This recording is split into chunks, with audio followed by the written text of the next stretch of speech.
Hello students, आज की class में हम ब्रायोफाइट्स के इंपॉर्टेंट वर्क या क्लासेस को डिटेल में स्टडी करेंगे। तो जैसा कि हम जानते हैं, हम ब्रायोफाइट्स को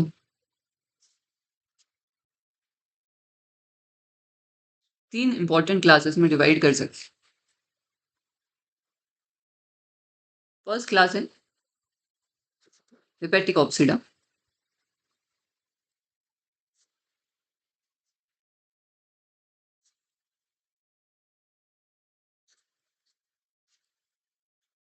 सेकंड क्लास है एंथोसेरोटॉप्सिडा।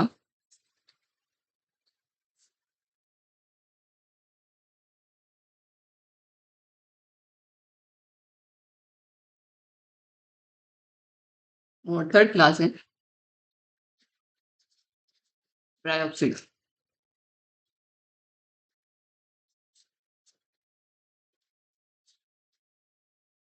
मेंशन कर देते हैं हम, ब्रायोफाइटा डिवीजन है। ओके, और ये 3 जो हैं क्लासेस, मैं आपको वर्ग बोलती हूँ। ओके, इन क्लासेस को हमें डिटेल में स्टडी करना है। तो स्टार्ट करते हैं हम।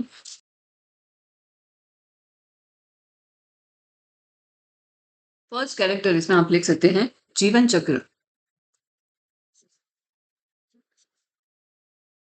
की प्रमुख प्रावस्था युग्मकोद्भिद है। जैसा कि सभी ब्रायोफाइट्स में पाया जाता है, मुख्य प्रावस्था युग्मकोद्भिद प्रावस्था होती है, जो बीजाणुद्भिद प्रावस्था के साथ एकांतर क्रम में पाई जाती है। सेकंड इंपॉर्टेंट कैरेक्टर, इसमें जो पादप काय होती हैं वह पृष्ठाधार से आप बोलते हैं डॉर्सी वेंट्रल। डॉर्सी वेंट्रल का मतलब क्या होता है? एक सरफेस उसकी ऊपरी सतह होगी, जैसे आप डॉर्सल सरफेस कहेंगे। एक सतह वेंट्रल सरफेस होगी जो किसी भी सबस्ट्रेट से अटैच होगी। वह सबस्ट्रेट इसका कोई पेड़ हो सकता है, कोई चट्टान हो सकती है, कोई पत्थर हो सकता है, इस तरीके से। ओके, तो ये जो पादप काय है डॉर्सी वेंट्रल या पृष्ठाधार होती है। साथ में थैलाब होती है। थैलाब मतलब थैलॉइड। थैलॉइड का मतलब क्या है? जो जड़, तने व पत्ती में विभाजित नहीं होती है। और कुछ हेपेटिक ऑप्सिड यदि आप देखें तो वो पर्निल भी होते हैं। पर्निल का मतलब लीफी, जिसमें लीव्स देखने को मिलती हैं, आपको पत्तियां देखने को मिलती है। नेक्स्ट इंपॉर्टेंट कैरेक्टर हम देखते हैं, पादप काय से रिलेटेड ही हैं। पादप काय श्यान, जिसे आप प्रोस्ट्रेट बोलते हैं, वह पालित मतलब लोब्ड होती हैं। ओके, साथ ही इसका शीर्ष यदि हम देखें वह द्विभाजित रूप से शाखित होता है। तो हम क्या कह सकते हैं? द्विभाजित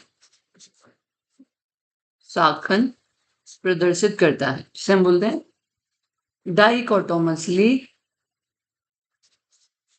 ब्रांच्ड होता है। इन कैरेक्टर्स को अगर मैं डायग्राम से समझाना चाहूँ तो आप इस तरीके से समझ सकते हैं। जैसे ये हेपेटिक ऑप्सिड की पादप काय है, तो कैसी है? पृष्ठाधार है। एक सरफेस होगी इसकी डॉर्सल, जो ऊपर ये दिखाई दे रही है। एक सरफेस होगी जो किसी आधार के कांटेक्ट में है, पीछे की साइड की, वो सरफेस होगी इसकी वेंट्रल सरफेस। ओके, थैलाब है, हमें दिख रहा है जड़, तने, पत्ती में विभाजित नहीं है। और कुछ में ये पर्निल भी हो सकता है, जैसे आप आगे स्टडी करेंगे पॉरेला वगैरह। देन प्रोस्ट्रेट होती है। प्रोस्ट्रेट मतलब श्यान है, लेटी हुई है। जैसे आपने कुछ पादप देखे होंगे वर्षा ऋतु में जमीन के फिर सारे सारे लेटे हुए ग्रो करते हैं, उन्हें हम बोलते हैं श्यान है। पालित हैं, पालियां आपको दिखाई दे रही है इसमें। शीर्ष इसका द्विभाजी रूप से शाखित होता है, तो यहाँ पे आप देख सकते हैं 2 पार्ट्स में डिवाइडेड है, तो हम कहते हैं द्विभाजी रूप से शाखित होता है। ओके, तो ये इसके इंपॉर्टेंट कैरेक्टर जो सेकंड में हमने लिखे वो इस डायग्राम से आप समझ सकते हैं। अब थर्ड पार्ट में हम आते हैं। थर्ड पॉइंट लिखेंगे आप इसमें कि इसकी आधारीय सतह, आधारीय सतह कौन सी होगी? जो किसी आधार के संपर्क में है। जैसे इसमें आपको ऊपर तो डॉर्सल सरफेस दिख रही है, अब हमने कहा आपको कि पहाड़ से या किसी पत्थर से या किसी पेड़ से ये अटैच्ड होगा, तो जो सतह अटैच्ड है जो डायरेक्ट कांटेक्ट में है आधार के उसे हम बोलेंगे आधारीय सतह या उसे हम वेंट्रल सरफेस बोलते हैं। तो जो वेंट्रल सरफेस है उस पर ही ख्याल दिन रहन आता है, साहिबा समंदर मेरी आंखों में रह गए, हम आते आते जाना तेरी यादों में रह गए। पाए जाते हैं। ओके, मूलाभास क्या होते हैं? जो मूल का आभास कराते हैं, नाम से पता लग रहा है, मतलब जो बड़े पादप में जड़ या मूल का काम किया करेंगे। तो मूलाभास जो होते हैं ये किस प्रकार के होते हैं हेपेटिक ऑप्सिड्स में? तो ये इंपॉर्टेंट कैरेक्टर हैं। ये एक कोशिकीय होते हैं, यूनिसेलुलर होते हैं। ओके, और यूनिसेलुलर हैं, साथ में अशाखित हैं। अशाखित या अनब्रांच्ड होते हैं। ओके, अब इन मूलाभास का क्या कार्य है? तो इसके दो इंपॉर्टेंट कार्य होते हैं। पहला इसका कार्य होता है आधार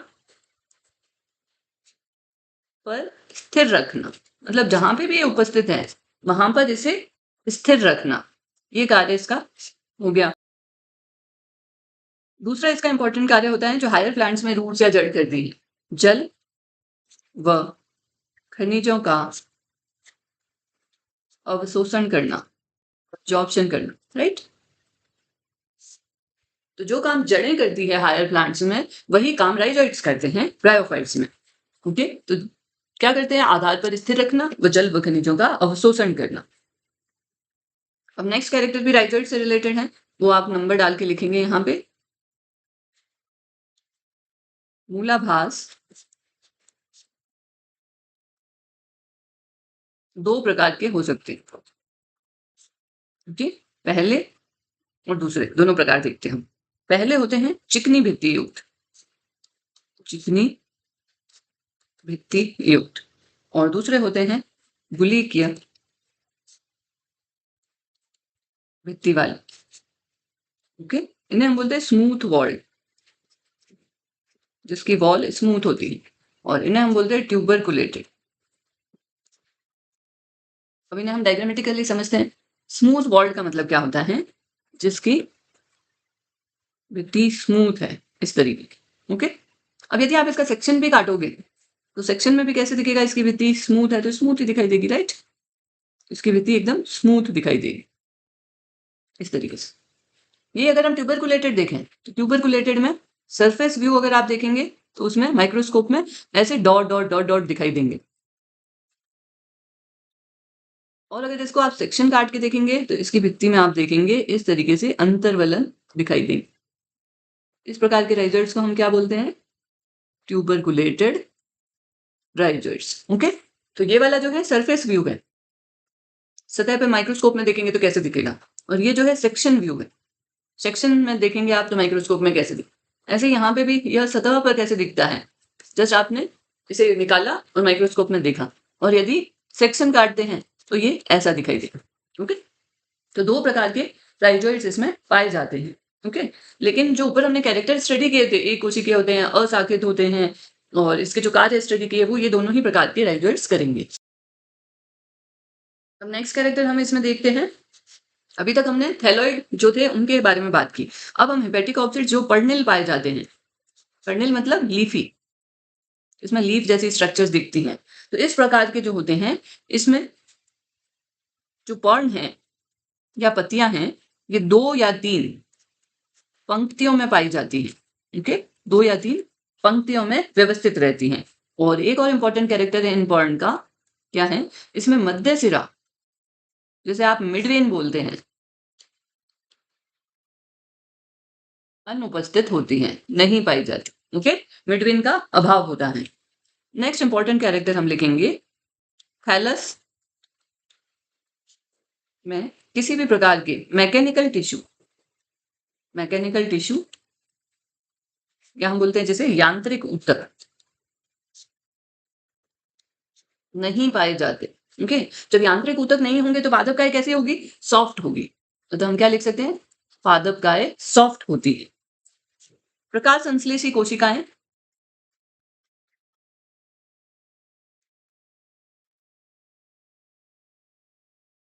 जो होगी उसमें अनेक क्लोरोप्लास्ट होंगे, अनेक क्लोरोप्लास्ट उपस्थित होते हैं। और इम्पोर्टेंट कैरेक्टर जो इसे अगली क्लास से कंपेयर करने में हेल्प करेगा, इन क्लोरोप्लास्ट में पायरिनॉइड नहीं पाए जाते, जबकि नेक्स्ट क्लास आप देखेंगे एंथोसिरोटॉक्सिडा, राइट? उसमें पायरिनॉइड क्लोरोप्लास्ट में पाए जाएंगे। पायरिनॉइड हमने कहाँ पढ़े थे? सवाल में पढ़े थे। पायरिनॉइड क्या होते हैं? प्रोटीनेशियस बॉडी जिसके चारों ओर स्टार्च उपस्थित होता है। ओके, नेक्स्ट इंपॉर्टेंट कैरेक्टर इसी में हम लेते हैं कायिक जनन। पेटिकॉप्सिडा के मेंबर्स में कायिक जनन कई प्रकार से होता है। जैसे पहला, पुराने भाग के गलन व मृत्यु से, इसे हम क्या बोल सकते हैं? Death and DK of old parts. तो हमने इसमें क्या देखा? थैलस कैसा है? इसमें पालित है और जिसका शीर्ष द्विभाजी रूप से शाखित है।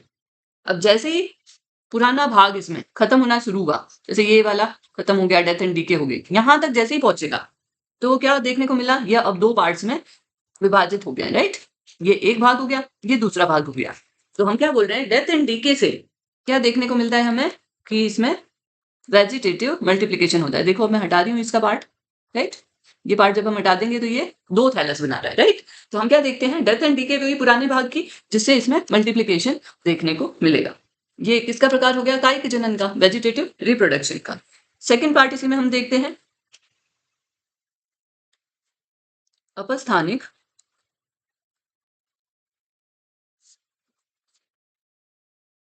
शाखाओं के द्वारा, जिन्हें आप क्या बोल सकते हैं?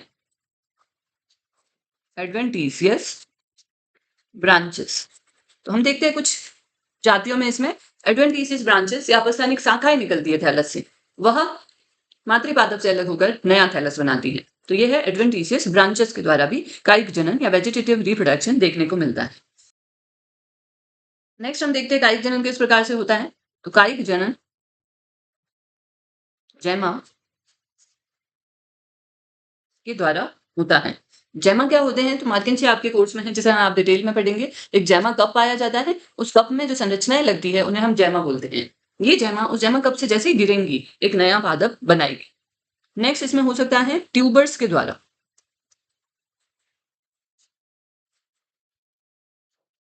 तो ट्यूबर क्या होते हैं? ये कुछ फूली हुई संरचनाएं होती है जिसमें संचित भोज्य पदार्थ रहता है। ये संचित भोज्य पदार्थ वाली संरचनाएं जैसे ही मातृ पादप से अलग होती है तो यह एक नया पादप काय बनाती है। ओके,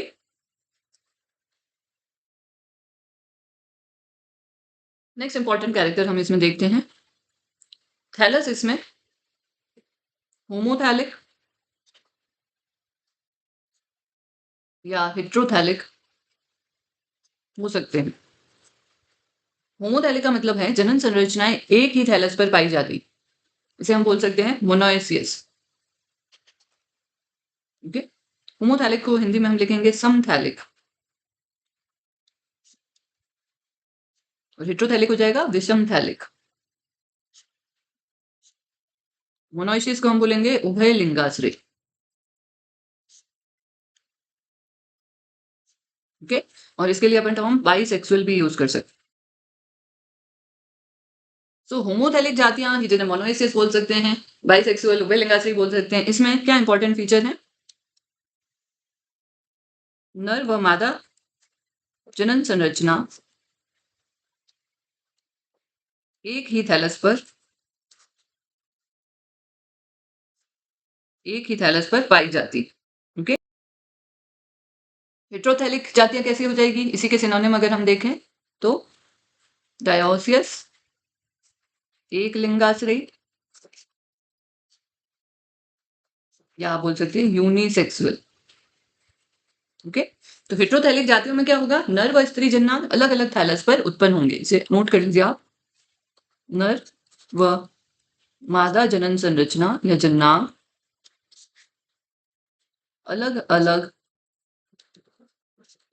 थैलस पर उपस्थित होंगे। ओके, तो ये एक इंपॉर्टेंट कैरेक्टर हो गया। अब आप कुछ एग्जांपल्स लिख सकते हैं होमोथैलिक के और हेटेरोथैलिक के। होमोथैलिक के अगर आप एग्जांपल लिखना चाहें तो रिक्सिया की कुछ जातियां, Riccia gangetica, okay, Riccia क्रिस्टलाइना,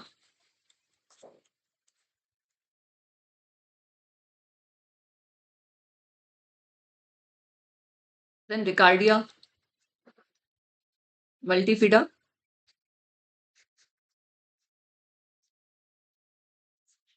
Elia epiphylla. ये सब होमोथैलिक जातियों के एग्जाम्पल हैं जिसमें नर व मादा जन्नांग एक ही थैलस पर पाए जाएंगे। अब हम हेटेरोथैलिक के कुछ एग्जाम्पल लिखते हैं। रिक्सिया फ्रोस्टाई,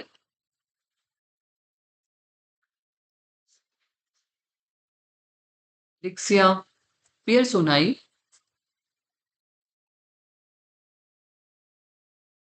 रिकार्डिया की भी एक जाति लिख लीजिए, रिकार्डिया इंडिका, और मोस्ट इंपॉर्टेंट आपके कोर्स में है मार्केंशिया। ओके, तो आप क्या देख सकते हैं यहाँ पे, रिक्सिया गैंजाइटिका और क्रिस्टलाइना ये होमोथैलिक है जिसमें जन्नांग जो है एक ही थैलस पर पाए जा रहे हैं, जबकि फ्रोस्टाई और पियर्सोनाई इसमें क्या देख रहे हैं आप, ये हेटेरोथैलिक है। तो रिक्सिया की कुछ जातियां होमोथैलिक है, कुछ हेटेरोथैलिक है। सिमिलर कंडीशन रिकार्डिया में देखने को मिल रही है, मल्टीफिडा होमोथैलिक है, इंडिका स्पीसीज जो है वो हेटेरोथैलिक है। नेक्स्ट इंपॉर्टेंट कैरेक्टर हम देखते हैं जन्नांग या जनन संरचनाओं से रिलेटेड। ओके, तो जन्नांग की यदि हम पोजीशन देखें कहाँ पर पाए जाते हैं, तो यह डॉर्सल या अपाक सतह पर पाए जाते हैं, मतलब जो ऊपरी सतह होगी उस पर पाए जाते हैं, अथवा सीड्स पर पाए जाते हैं, एपेक्स पर पाए जाते हैं। ओके, अब ये जो संरचनाएं हैं कैसे विकसित होती हैं, तो ध्यान रखना यह एकल पृष्ठीय प्रारंभिक कोशिका से विकसित होती हैं। तो कोई सिंगल सुपरफिशियल सेल होगी, से आप लिख सकते हैं सिंगल सुपरफिशियल इनिशियल, ये इनिशियल कोशिकाएं हैं, मतलब जो प्रारंभ करेगी जनन संरचना बनाना, वो कैसी होगी, सिंगल होगी, सुपरफिशियल होगी। ओके, तो ये आपको ध्यान रखना है। अब इसमें हमने दो तरह के हेपेटिक ऑप्सिट्स पढ़े, एक तो हमने पढ़े थैलाब और दूसरे हमने पढ़े पर्निल। तो हम देखते हैं इनमें जनन संरचनाएं किस प्रकार से पाई जाती हैं। तो यदि हम थैलाब की बात करें तो इसमें दो कंडीशंस आती हैं। ओके, पहली कंडीशन होगी जिसमें जन्नांग अंतः स्थापित होंगे, मतलब एम्बेडेड होंगे, या हम बोल सकते हैं सामान्य भाषा में धसे हुए होंगे थैलस में। ओके, और दूसरी कंडीशन है वह सवृंत होंगे। सवृंत मतलब उनका खुद का व्रंत या स्टॉक है। तो जब स्टॉक होगा इसका मतलब उभार की तरह उपस्थित होंगे थैलस पर। तो इसके एग्जाम्पल लिख सकते हैं, अंतः स्थापित में आप डाल सकते हैं जो आपके कोर्स में भी है रिक्सिया, और सवृंत में आप डाल सकते हैं कोर्स का जो है आपके मर्केंशिया। ओके, तो दोनों कंडीशन पाई जाती है। ये अगर हम पर्निल लीवर वर्ड्स या हेपेटिक ऑप्सिट्स में देखें तो ये हमेशा कैसे होंगे, सदैव सवृंत। ओके, कैसे हैं, ऑलवेज स्टॉक्ड होंगे, मतलब कभी भी थैलस में धसे हुए नहीं होंगे। ओके, तो ये इंपॉर्टेंट कैरेक्टर आपको ध्यान रखना है। अब हम बात करते हैं नेक्स्ट इंपॉर्टेंट कैरेक्टर की जो है स्पोरोफाइट से रिलेटेड। तो हेपेटिक ऑप्सिट्स में जो स्पोरोफाइट होता है जिसे आप बोलते हैं बीजाणुद्भिद,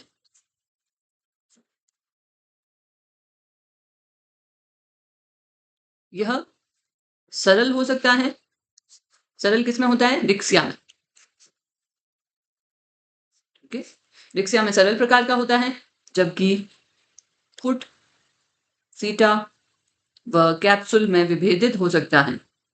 फुट को आप पाद या फुट भी लिख सकते हैं, सीटा को आप सीटा ही लिखेंगे, कैप्सूल को आप कैप्सूल ही लिखेंगे। ओके, इन तीन पार्ट्स में विभेदित हो सकता है। ओके, एग्जाम्पल आप लिख सकते हैं यहाँ पे मार्केंशिया। तो रिक्सिया में ये सरल प्रकार का होता है, मतलब विभेदित नहीं होता है, या हम कह सकते हैं सिर्फ कैप्सूल से मिलकर बना होता है, जबकि मार्केंशिया में आप देखेंगे फूट, सीटा व कैप्सूल में विभेदित होता है। अब नेक्स्ट इंपॉर्टेंट कैरेक्टर की तरफ हम बढ़ते हैं। नेक्स्ट इंपॉर्टेंट कैरेक्टर हो गया बीजाणुजन कोशिकाओं से रिलेटेड। तो बीजाणुजन कोशिकाएं मतलब वो कोशिकाएं जो बीजाणु बनाएगी, इन्हें आप क्या बोल सकते हैं? Sporogenous sales.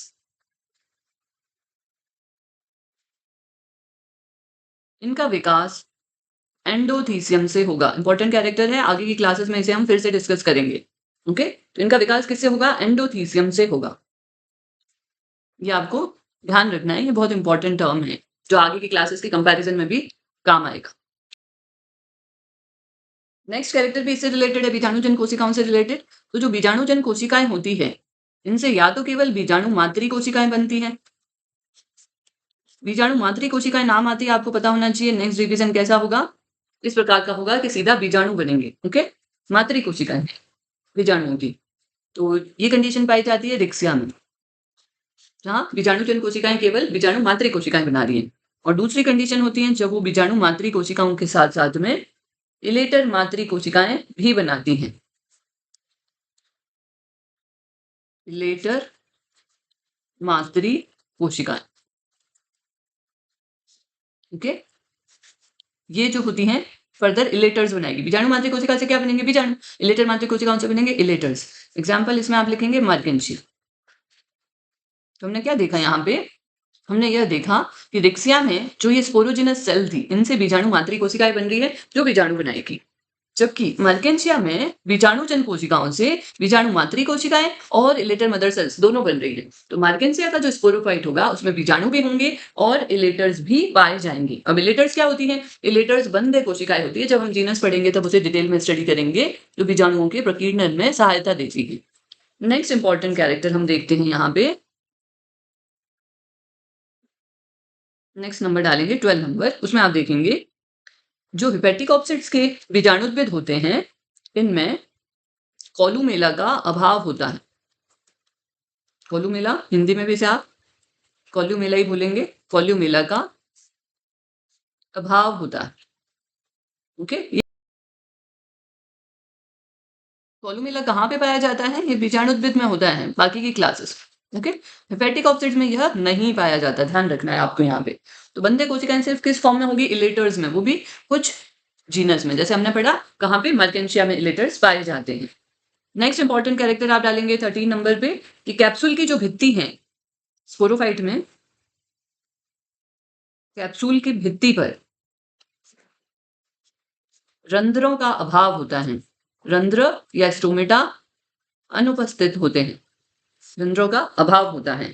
तथा कैप्सूल की भित्ति यदि हम देखें, यह एक या अनेक परतों से बनी हो सकती है, लेकिन हमेशा रंध्र एब्सेंट होंगे।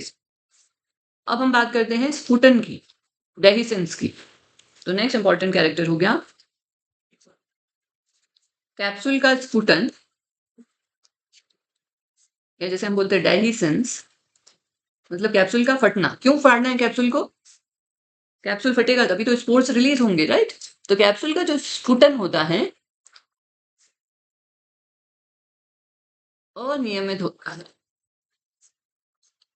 ओके, एवं अनिश्चित होता है। ठीक है, अनियमित एवं अनिश्चित होता है। इसका क्या तात्पर्य है? कोई पर्टिकुलर मैकेनिज्म नहीं पाया जाता उसके स्फुटन के लिए। ओके, नेक्स्ट इंपॉर्टेंट कैरेक्टर इसी में हम देखते हैं। जो स्फुटन हो गया कैप्सूल का, तो क्या रिलीज होंगे? स्पोर्स, या जैसे हम बोलते हैं बीजाणु। ओके, तो ये जो स्पोर्स हैं ये रिलीज होकर क्या बनाएंगे? नया गैमेटोफाइट या युग्मकोद्भिद बनाएंगे। क्योंकि हम जानते हैं स्पोर्स युग्मकोद्भिद प्रावस्था की प्रथम कोशिका होती है। ओके, तो ये 15 इंपॉर्टेंट कैरेक्टर्स आपको स्टडी करने हैं हेपेटिक ऑप्सिडा में। तो स्टूडेंट्स एक बार हम रिवाइज करते हैं, अभी तक हमने क्या पढ़ा? हमने देखा कि डिवीजन ब्रायोफाइट को 3 क्लासेस में डिवाइड किया, हेपेटिक ऑप्सिडा, एंथोसेरोटॉप्सिडा एंड ब्रायोप्सिडा। एक एक करके हमें इन क्लासेस के इंपॉर्टेंट कैरेक्टर्स स्टडी करने हैं। तो सबसे पहले हम पढ़ेंगे हेपेटिक ऑप्सिडा के सामान्य लक्षण। हमने देखा मुख्य पादपकाय जो है युग्मकोद्भिद है, गैमेटोफिटिक है। ओके, ये सभी ब्रायोफाइट्स पे एप्लीकेबल हैं। अब इसमें पादपकाय यदि हम देखें तो वह डॉर्सीवेंट्रल होती है, मतलब उसकी एक सतह पृष्ठ होती है, दूसरी आधारीय सतह होती है। थैलॉइड होती है, जड़ तने पत्ती में भेदित नहीं होती, और इसमें कुछ पर्निल फॉर्म्स या लीफी फॉर्म्स भी पाई जाती है। ये स्यान होती है, प्रोस्टेट होती है, मतलब आधार पर लेटी हुई वृद्धि करती है। पालित होती है, लोब्ड होती है, जैसे यहाँ पे आपको पालियां दिखाई दे रही है। शीर्ष भाग इसका द्विभाजी रूप से साकित होता है, जैसे यहाँ पे देख रहे हैं ये एक पार्ट हो गया, दूसरा पार्ट हो गया, तो द्विभाजी रूप से साकित है। वेंट्रल सरफेस जो देखें इसकी हम, तो उसपे राइजर्ड्स पाए जाते हैं। राइजर्ड्स को मूलाभास कहते हैं, जो हमेशा एक कोशिकीय और असाकित होंगे। ओके, अब इनका राइजर्ड्स का क्या कार्य होता है? दो इंपॉर्टेंट कार्य है, आधार पर स्थिर रखना जो जड़ों का कार्य होता है, साथ में जल व खनिजों का अवशोषण करना, यह भी जड़ों का काम होता है हायर प्लांट्स में। मूलाभास दो प्रकार के पाए जाते हैं हेपेटिक ऑप्सिड में, स्मूथ वॉल, ट्यूबरकुलेटेड। ये स्मूथ वॉल के डायग्राम्स हैं और ये ट्यूबरकुलेटेड के हैं। अब इसमें जो पर्ण होती है पर्णिल फॉर्म में, वो 2 या 3 पंक्तियों में पाई जाती है और इंपॉर्टेंट कैरेक्टर इस मध्य सिरा कभी भी नहीं पाई जाएगी इन पर्णों में। थैलस में किसी भी प्रकार का यांत्रिक ऊतक नहीं पाया जाता, अतः इनकी बॉडी सॉफ्ट होती है। प्रकाश संश्लेषी कोशिकाओं में अनेक क्लोरोप्लास्ट होंगे और जैसे एल्गी में और आगे की क्लास में आप देखेंगे पाइरोनॉइड पाए जाते हैं, यहाँ पे पाइरोनॉइड नहीं पाए जाते। कायिक जनन कई प्रकार से होता है, उसमें कुछ हमने डिस्कस किया, death and DK of old parts, जो मैंने आपको डायग्रामेटिकली समझाया था। पुराना भाग खत्म होगा तो वो आगे, क्योंकि द्विभाजी रूप से साकित है, 2 पार्ट्स में डिवाइड हो जाएगा।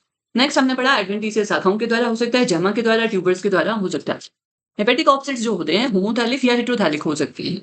होमोथैलिक में बाइसेक्सुअल कंडीशन है, दोनों लैंगिक संरचनाएं एक ही थैलस पर हैं, और हेटेरोथैलिक में अलग-अलग थैलस पर पाई जाती हैं। फिर हमने कुछ ये एग्जांपल्स स्टडी किए, कुछ एग्जांपल्स इसमें आप याद कर सकते हैं। देन आप जननांग देखेंगे इसमें, जो कहाँ प्रेजेंट होते हैं? डोर्सल सरफेस पर और प्रायः शीर्ष पर पाए जाते हैं। इनका विकास सिंगल सुपरफिशियल इनिशियल या एकल पृष्ठीय कोशिका से होता है।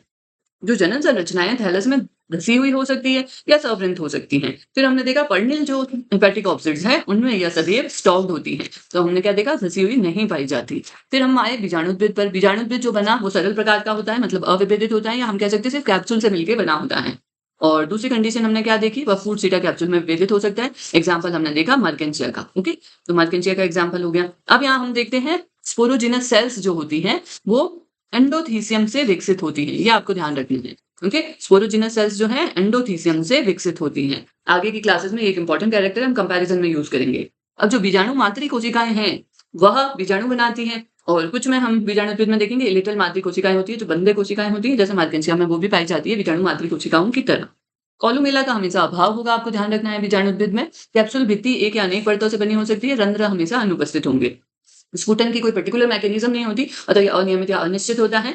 और जो स्पोर्स बनेंगे जो बीजाणुद्भिद से रिलीज होंगे वो क्या करेंगे? क्योंकि हैप्लॉइड है, गैमेटोफिटिक थैलस का निर्माण करेंगे, जो मुख्य पादप काय होती हैं ब्रायोफाइट्स में। आई होप यहाँ तक आपको क्लियर होगा। तो आगे हम स्टडी करेंगे नेक्स्ट क्लास एंथोसिरोटेप्सिडा के मुख्य लक्षण।